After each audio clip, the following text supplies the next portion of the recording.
દરેક મિત્રોને શ્રાવણ મહિનાની શુભકામના। આજનો આ પહેલો સ્વિંગ સરસ મજાનું મોમેન્ટમ 25,000નો સપોર્ટ હતો અને સપોર્ટની નીચે લિક્વિડિટી લઈને માર્કેટે મોમેન્ટમ આપ્યું। લગભગ 48,000 રૂપિયાનો પ્રોફિટ બુક કરી ચૂક્યા છે।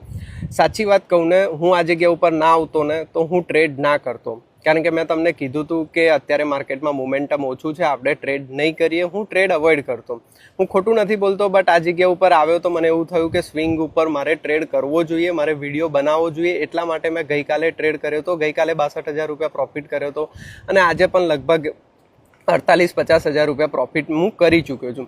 તો અમુક વાર કેવું થાય છે, તમે કોઈ વસ્તુ ઉપર ગીવઅપ કરવા ઈચ્છો ને તો પણ તમને યુનિવર્સ ગીવઅપ નથી કરવા દેતું। એમ કહે છે કે આની ઉપર અઢળક મહેનત થઈ છે, ગીવઅપ કરવાની જરૂર નથી, અત્યારે બંધ પણ થોડાક ટાઈમ માટે પોઝ કરવાની પણ જરૂર નથી। તું કરે જા, તને તારું ફળ મળશે। મહેનત તમને તમારું ફળ આપ્યા વગર છોડતી જ નથી, બરાબર છે? તમારું શું કહેવું છે મને કોમેન્ટમાં જણાવો। બાકી હર હર મહાદેવ। શ્રાવણ મહિનાની દરેક મિત્રોને શુભકામના।